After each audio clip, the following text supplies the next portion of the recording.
Hello and welcome to another session of Reform Thinking. I am glad you are here with us. It's good to be here. If this is your first time tuning in, here is the deal. We take serious theological books, the kind that, usually sit on a shelf collecting dust because they look intimidating, and we open them up. We try to make them a little less intimidating. We do. We read them, we chew on them, and we try to figure out what they actually mean for us right here, right now. And just so you know where we're coming from, we approach these texts from a specific place. That's right. We are two friends who love the Lord, love the Scriptures, and stand pretty firmly on the ground of the Protestant Reformation. We hold to the Westminster Confession. We believe in the sovereignty of God. And we definitely believe in the necessity of grace. I'm here with my friend to help me work through a tough one today. It is good to be here. And tough is probably the right word for it. Yeah. We are going back to C.S. Lewis and Mere Christianity. We are looking at the chapter on faith, but not the simple stuff. Lewis splits faith into two parts. The first part is just belief. Holding on to what you know is true even when your mood changes. And that's hard enough on its own. It is. But today we're looking at the second part, the higher sense of faith. And to get there, we have to talk about failure. Total failure, not just a little slip up. Exactly. We are going to talk about hitting a wall, about realizing that no matter how hard you try, you simply cannot do what God demands. It sounds a little bleak. It's a heavy topic, for sure. But for anyone who feels exhausted by their own efforts to be a good Christian, this might be the most hopeful conversation we ever have. I want to start today with a warning. And honestly, it is not my warning. It is C.S. Lewis's. Right at the start of the chapter. Yeah, we are opening up this chapter, and right at the top of the page, Lewis basically tells the reader to put the book down. He really does. He says, if this chapter means nothing to you, if it seems to be trying to answer questions you never asked, drop it at once. It is a jarring way to start a chapter. Usually an author is begging you to keep reading. They want to hook you. They do. Lewis is doing the opposite. He is saying effectively, if this does not make sense to you, stop. Don't worry about it. Go away. Which for me triggers my reverse psychology immediately. Of course. It makes me want to read it more. But why does he do that? Yeah. Is he being elitist? Is he saying you aren't smart enough for this chapter? Not smart enough, no. I don't think that's it at all. Okay. Experienced enough, maybe that's closer. He is making a really important point about the nature of the information he is about to share. And what's that? He compares it to a map. Imagine you and I are driving, and I hand you a set of incredibly detailed directions for a specific intersection in Paris. Okay. Turn left at the statue, go past the bakery, merge right after the bridge. All very specific. But we are currently sitting in a driveway in Ohio. Those directions are useless to me. Absolutely useless. They are worse than useless. They are annoying. Turn left at the statue is confusing if there is no statue in sight. Right. It just creates noise. Lewis is arguing that the higher sense of faith is not just a theory you learn in a classroom. It isn't an abstract concept. It's a practical solution to a specific crisis. So if you have not hit the crisis yet, The solution is going to sound like nonsense. Or worse, it'll sound offensive. so he is saying this chapter is for people who have hit a wall. That is the idea. Yeah. If you are cruising along in your spiritual life, feeling like a pretty decent person, feeling like you and God are on good terms because, you put money in the offering plate and you are nice to your neighbors. He's doing okay. You feel like you're doing okay, this chapter will probably bother you. It answers a question you have not been forced to ask yet. Okay, well, I am stubborn, and I want to know what the question is. Because I feel like I have hit plenty of walls in my walk with the Lord. I think we all have. The question is this: what do I do when I have tried my absolute best to be a Christian and I have failed completely? That is a terrifying place to be. It's the moment of truth. But Lewis says we have to go there. He talks about humility in teaching this, too. He's very careful. He admits he could be wrong. I love that about him. He says, I am just trying to share what I have found. And he asks instructed Christians to correct him if he's off base. It's such a great posture, Yeah. and it fits so well with our Reformed view of the church. We do not rely on one guy to have all the answers. No, we really don't. We submit our insights to the collective wisdom of the body of Christ, guided by Scripture. Lewis isn't claiming to be the Pope. Not at all. He is just a fellow traveler saying, here is what the map looks like from where I am standing. Let me know if you see something different. So let's look at this map. Lewis says he is talking about faith in higher sense, and he sets the context immediately. He says this question arises after a man has tried his level best to practice the Christian virtues. Right. Not before. After. So he tries to be loving, patient, chaste, humble. He gives it his all. Mm. And what happens? He fails. But it is not just that he fails. That's almost the smaller point. Okay, what's the bigger one? He discovers something about his own nature. Lewis uses this word bankruptcy. And he does not mean money. He is talking about moral bankruptcy. Okay, I have to push back a little here just to play devil's advocate. Please do. I know plenty of people, non-Christians, even who are decent, charitable, kind people. They don't look bankrupt to me. They look solvent. They are paying their bills, socially speaking. That is the great illusion. It really is. And Lewis spends a lot of time taking it apart. See, we tend to view our relationship with God like a business deal. Or a school exam. Yes. A school exam. That's a perfect way to put it. Right, the cosmic report card. I get an A in charity, a B in patience, maybe a D in temper. But overall, I have a passing grade point average. And if you pass, what happens? What do you expect from God? I expect him to say, good job, come on in. So God owes you a diploma, or he owes you a good life. That is the transactional view. I did my part, now God must do his. It sounds a bit crass when you say it like that. But isn't that how many of us operate? Lewis asks us to look closer at that goodness. If you are charitable, where did you get the money to be charitable? I earned it. And where did you get the health to work, the mind to think, the air to breathe? If you are patient, where did you get the nervous system that stays calm? Well, biologically, from my parents. Ultimately from God, I suppose, since he created everything. So you are taking capital that God gave you. His own stuff. You're taking his stuff, using it, and then demanding God pay you for it. It is like a child asking his father for $10, buying the father a birthday gift with that very same money. And then expecting the father to be indebted to him. Yes, now you owe me, Dad. It's Forever. absurd. Okay, that stings a bit. When you put it that way, it sounds ridiculous. It should. It's meant to. Lewis calls it the discovery of our bankruptcy. It is the realization that even our best moments, our A grades, are not gifts we give to God. What are they then? They are just us paying back a fraction of the interest on a loan we can never clear, even if you were perfect for 24 hours straight. Which no one is. Which no one is. But even if you were, you would only be doing what you were built to do in the first place. You haven't generated any extra credit. You've just, for one day, not added to the debt. This sounds a lot like the doctrine of total depravity we talk about in Reformed circles. It is. It's Lewis arriving at the same conclusion through lived experience. And people get scared of that term. They hear total depravity and think it means you are as evil as you could possibly be, like you are a monster. Right, that you're just pure evil through and through. But that is not what it means at all. It means you are totally unable to pay the price. Every part of you, your will, your intellect, your emotions, is touched by sin, and you have no currency of your own to buy God's favor. We are flat broke. We are. And until you realize you are broke, you will never apply for debt relief. You will just keep trying to pay the mortgage with monopoly money. It's a game you can't win. And this is why Lewis wants to shift our view of God. He says we have to stop seeing God as an examiner grading our paper or an opposite party in a legal dispute. He uses the analogy of the wheel, right? The hub and the spokes. Yes, it's a fantastic image. Think about a wagon wheel. God is the hub at the very center. Okay. We are the spokes. And the rim, the outer part of the wheel, is the world around us. Our neighbors, our duties, our actions. Got it. Hub, spokes, rim. Now, if the spokes are fitted correctly into the hub, if that central connection is solid, Then everything else has to line up. inevitably, the spokes will be in the right position relative to the rim. It's a law of geometry. You don't have to worry about your relationship with the rim if your relationship with the hub is right. Because the structure itself dictates the position. Exactly.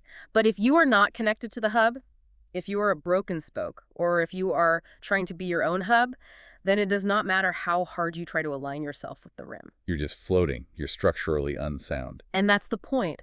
Our right relationship with God is not a contract. It is a structural reality. We are creatures. He is the creator. You cannot bargain with the source of your own existence. It's a category error. So, if we are not bargaining, and if we are not taking an exam, what are we doing? We're making a discovery. And Lewis argues we're discovering that we cannot fulfill the requirements of the law.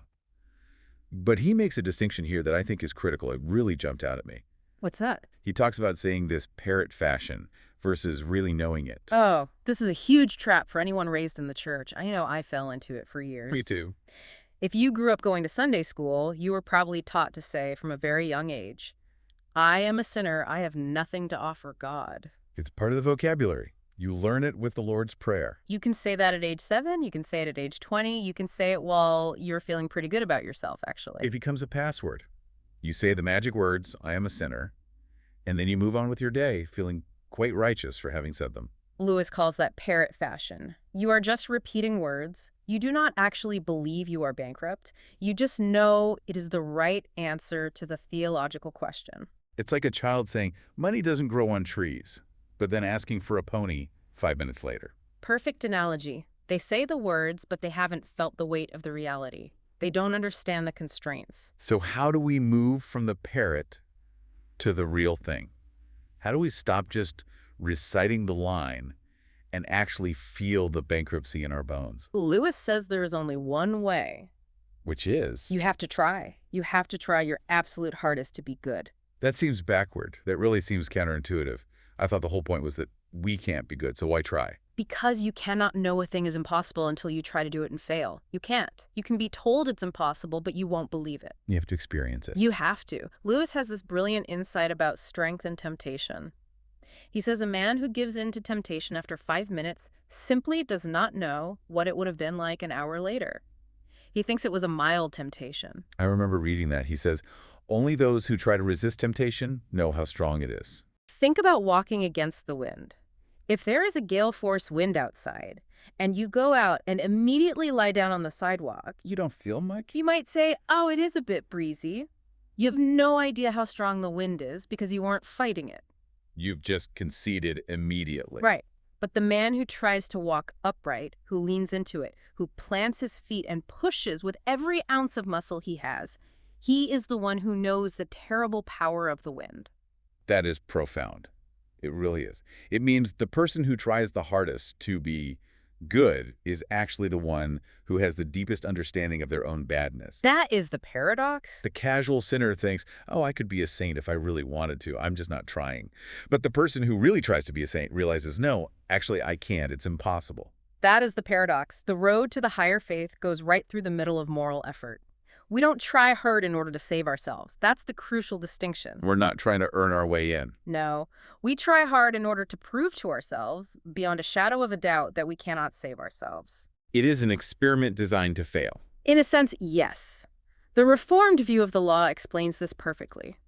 Why did God give the 10 Commandments? Why the Sermon on the Mount? It wasn't just to give us a checklist. It was not. It was to act as a mirror. The law exists to crush our self-confidence. It holds up the standard, which is absolute perfection, so that we look at it and realize how far short we fall. It's designed to break our pride. So the destination of all this trying isn't success.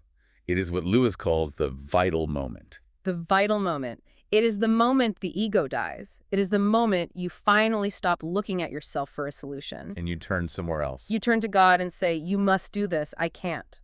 That is the destination. It is the moment of despair. Despair sounds bad. We usually try to talk people out of despair. Don't despair. In this context, despair is the healthiest thing in the world, but we have to be specific. It is despair of the self. Okay. As long as you have a tiny bit of hope that you can fix yourself, that with a little more effort you can pull it off, you will never really look at Christ. You keep looking at your own bootstraps. You have to give up on you before you can rely on him completely. Okay, so let's say a listener is there. They've been on this road. They have tried. They have failed. They were in that moment of despair. That crucial moment. Lewis pivots here to talk about what goes on in our heads when this transition happens. And he gives another warning. He warns us about introspection. Yes. He says, do not sit down and start watching your own mind to see if it is coming along. This is such practical advice. It's so wise. We live in a very therapeutic age. We do. We're all about self-analysis. We are constantly analyzing our feelings. Do I feel safe today? Do I feel faithful? Is my faith strong enough? Lewis says that puts a man on the wrong track completely. He uses the analogy of insomnia, which hit home for me because I am a terrible sleeper. Tell me about that. What happens when you try to force yourself to sleep? Oh, it is the worst. It's a guarantee that I'll be awake for hours. Yeah. You lay there, you think, okay, I need to sleep. Am I sleeping yet? My breathing is slowing down. Is that sleep coming? You're checking on the process. And the minute I check to see if I am sleeping, I am wide awake. The act of checking destroys the process. That is it. That's the whole point. You cannot look at the thing and look at yourself looking at the thing at the same time. Your attention is split. You become self-conscious. You do. And Lewis argues that when the most important things in life happen, we often don't know they're happening in the moment. A man doesn't say, "Hello, I am growing up right now." No, of course not. He looks back years later and realizes, "Oh, I grew up." The change was happening when he wasn't looking at it. So faith is similar. We shouldn't be taking our spiritual temperature every 5 minutes. We should not. Because faith is, by its very nature, an outward orientation. What do you mean by that? It is looking at Christ, not looking at your own faith. Yeah. If you are looking at your faith, you are looking at yourself. It is like a man trying to see if his eyes are working by looking at his own eyeballs in a mirror. He's missing the point. He is missing the sunset right in front of him. His eyes are for looking out, not in. Our faith is for looking at Christ. That helps. It takes the pressure off feeling faithful all the time. It should. Lewis also points out that this change, this shift from self-confidence to Christ confidence, can happen in a flash or can be very, very slow. And I am so glad he validates the slow path. We often hear these dramatic testimonies. I was a drug dealer, then I saw a light, and boom, I'm a pastor. The Damascus Road experiences. And those are great. They are real. But for many people, especially those raised in the church, it is a gradual sunrise, not a lightning bolt. That's very comforting. He says it does not matter how it happens. It does not matter how it feels while it is happening. The feelings are secondary. What matters is the nature of the change itself. And how does he define that change? He defines it as moving from a state of being confident in our own efforts to a state where we despair of doing anything for ourselves and leave it to God. That is the definition of the higher sense of faith. It's not an emotional high. No. It is a relocation of trust. It's a fundamental shift in where you place your confidence. Let's drill down into that phrase, leave it to God. It sounds a bit like a bumper sticker, let go and let God. It can sound very passive, and that's not what he means. Okay, so what does Lewis mean by it? It's something very specific and very theological. He talks about Christ sharing something with us. This is the heart of the gospel, and we really need to take our time here because this is where the magic happens. This is the good news. Okay. Lewis says that trusting God means trusting that Christ will somehow share with us the perfect human obedience which he carried out from his birth to his crucifixion. In Reformed theology, we call this the imputation of active obedience. Yeah. That is a mouthful. It is. Let's break that down. Think about the life of Jesus. He didn't just show up on a Friday to die on the cross. No, he lived a full life. He lived for 33 years. He faced every temptation we face and more. He dealt with difficult people, physical pain, exhaustion, sorrow. And in every single second of that life, he obeyed the Father perfectly. He fulfilled the law. He earned the A on the report card we talked about earlier. He earned a perfect score. Now, on the cross, he takes our F. He takes the penalty for our failure. That is his passive obedience, his suffering. That's what we usually focus on, his death for our sins. Right. But that is only half the story. If I go to the courthouse and pay your $100 speeding ticket, My debt is gone. your debt is gone. You are no longer in debt, but you aren't rich. You are just at zero. Right. I am neutral. But Christ does more. He doesn't just clear our debt. He gives us his A. He credits his perfect life, his perfect righteousness to our account. So when God looks at us, he doesn't just see a sinner whose debt is paid. He sees the righteousness of his own son. He sees the perfection of Jesus. Lewis uses the term sonship. He says Christ shares his sonship with us. Yes. By nature, we are creatures. God made us like a potter makes a pot, but we are not his children by nature, not in the same way Jesus is. Jesus is the only begotten son. He has the same life as the Father. Lewis compares it to a tin soldier coming to life. I love that image. The tin soldier is a likeness of a man, but it isn't a man. Right. It has the shape, but not the life. We are like tin soldiers. We were made in God's image, but that image is broken and lifeless because of sin. So what did Christ do? Christ came into the tin soldier world. He became a man. And now, if we are connected to him by faith, he transmits his life into us. The tin soldier starts to turn into flesh and blood. He shares his Zoe, his spiritual life with us. We become sons and daughters of God. And here's the kicker. Lewis puts it so bluntly, so powerfully. He says Christ offers something for nothing. Something for nothing. In fact, he offers everything for nothing. Everything for nothing. That is the deal of the century. It's the ultimate free gift. But Lewis says the difficulty isn't the price. We love a bargain. We do, so what's the difficulty? The difficulty is the humility. Why is it so hard to take a free gift? Because we want to be the kind of person who can pay for dinner. We want to feel like we contributed. We want to bring something to the table. We want to earn our keep. Exactly. To accept a gift of this magnitude requires us to admit that all our previous efforts, all those times we tried to be good, all our religious duties, all our good deeds, were, in terms of purchasing power with God, worth zero. It is humiliating. It means admitting I am a charity case. We are all charity cases. That is what grace means. It's unmerited favor. You have to throw up the sponge, as Lewis puts it. Throw up the fake. You have to stop trying to conquer sin in your own strength to impress God. You have to admit you are a toddler who can't even tie his own shoes, asking the Father to carry you.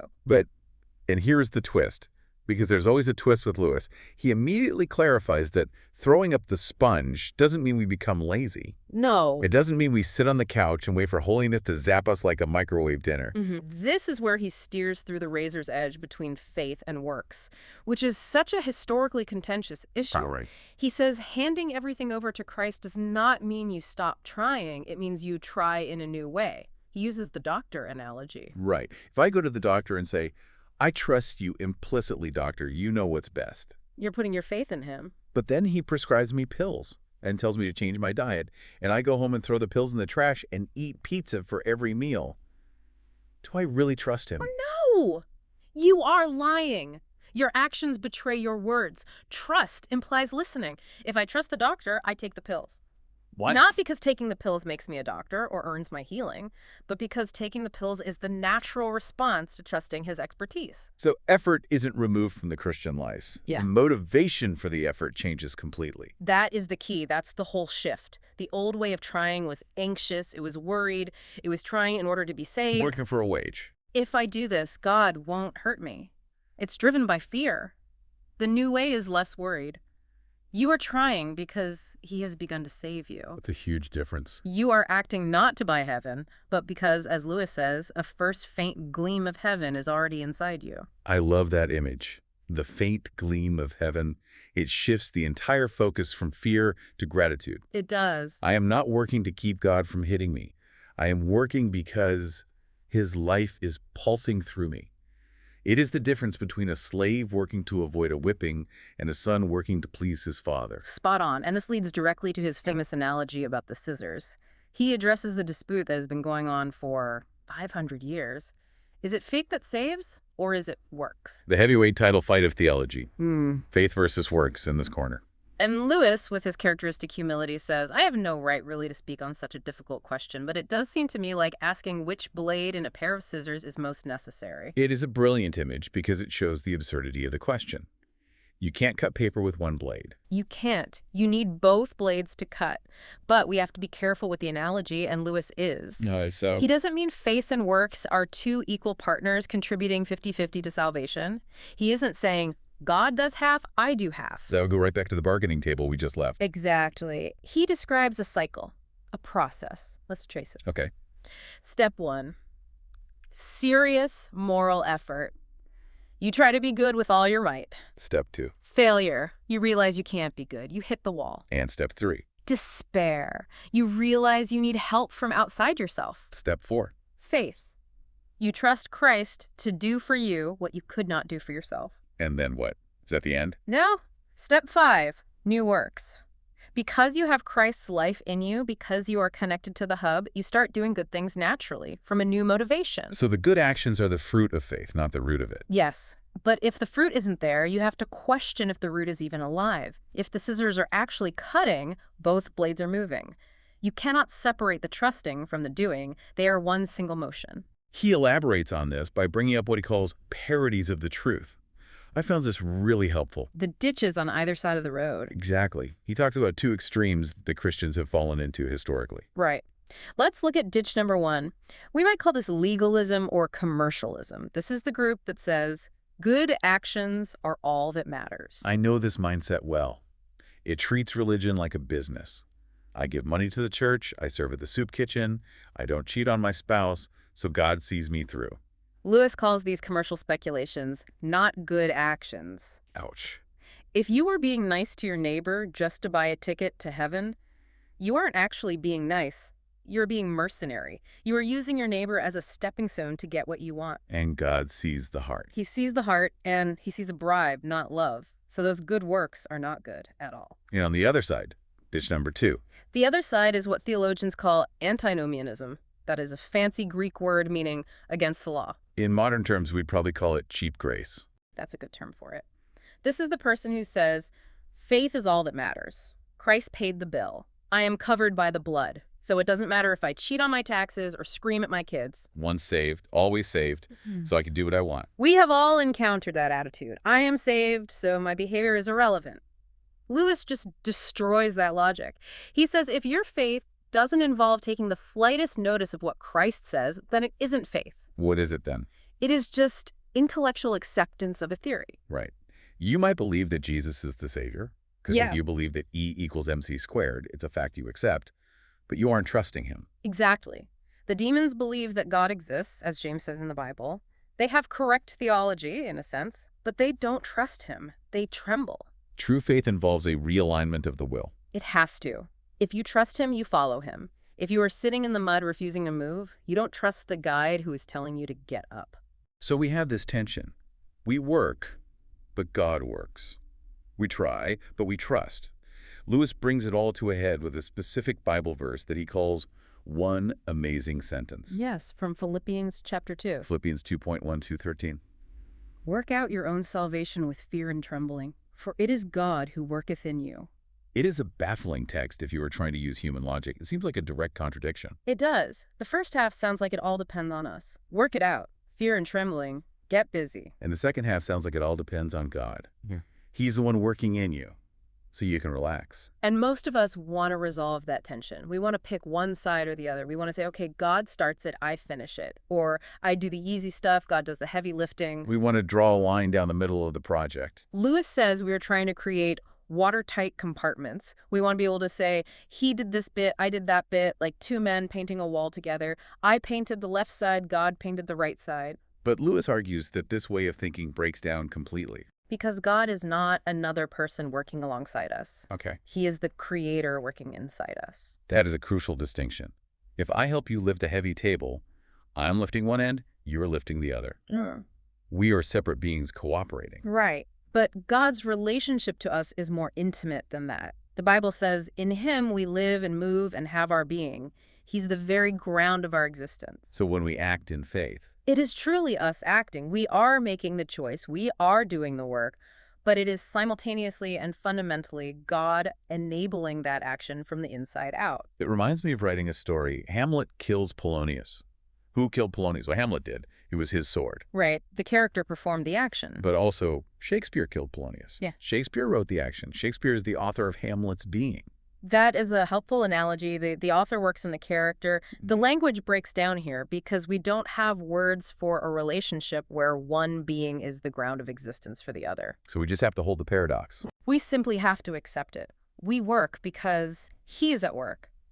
Our effort is the evidence of his energy within us, not a replacement for it. As we move toward the end of the chapter, Lewis paints this beautiful picture of the destination. Right. Where is all this leading? Right. It's not just about getting out of hell. There's a goal. He says Christianity starts with morality duties, rules, guilt, but it leads beyond them. This is a beautiful vision. He says we get a glimpse of a country where they do not talk of these things. In heaven, they don't sit around talking about being good or doing their duties. Why not? Are there no rules? Is it just chaos? No, not at all. There's no need to talk about them because they are filled with goodness. He uses the mirror analogy again. Yeah. A mirror that is filled with light doesn't talk about the light, it just shines. The people in that country are not thinking about their own virtue. They are not focused on themselves at all. So what are they focused on? They are too busy looking at the source. At God. Yes. They're looking at the sun, S-O-N, and reflecting the light of the sun, S-U-N. It is the end of self-consciousness. We spend so much time here on earth worrying about ourselves. Am I good? Did I do enough? Do people like me? Am I growing spiritually? That is the curse of the fall. We are obsessed with the self. Even our religion becomes about my performance, my spiritual growth, my quiet time. It's all about me. But in that higher state, in that country, we are so focused on God, the source, that we reflect his goodness effortlessly.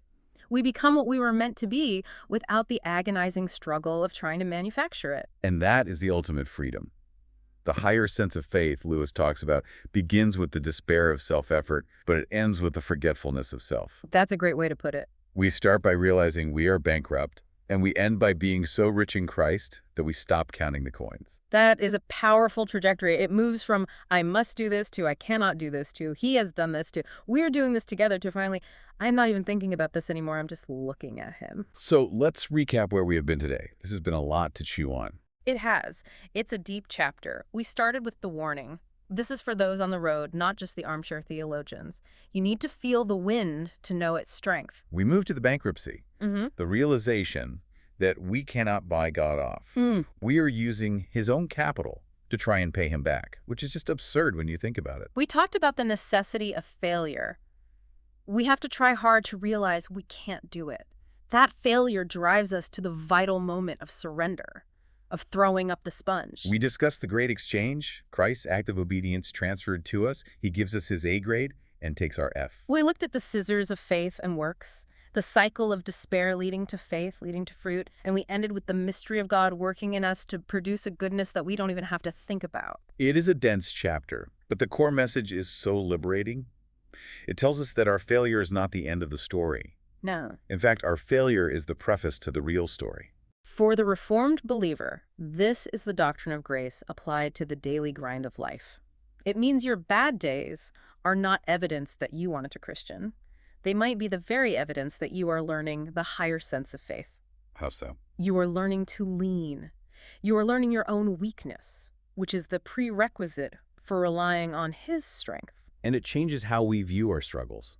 When we fall, when we find ourselves unable to be patient or kind, instead of just beating ourselves up. Which is our first instinct. It is. But instead of that, we can use that moment. We can say, Lord, here is more evidence of my bankruptcy. I cashed this check at the cross. You must do this. I can't. Amen. That is the prayer of the higher faith. Before we go, I want to leave you with a thought to mull over. We talked about the mirror analogy, that in the end, we will be like mirrors reflecting God's light, not thinking about ourselves. A beautiful picture of heaven. It is. So think about your own religious life right now. How much of your prayer, your worship, your daily worry is focused on the mirror? That is a challenging question. Are you constantly scrubbing the glass, checking for spots, worrying about the frame, polishing it to make it look good?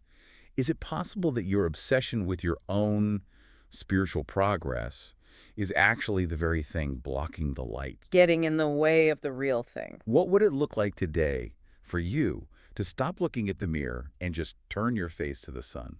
I think that is the question we all need to answer every day. Thank you for joining us for this deep dive into mere Christianity. We hope this session of Reformed thinking has been helpful to you. Until next time, keep reading, keep thinking, and keep looking to the source.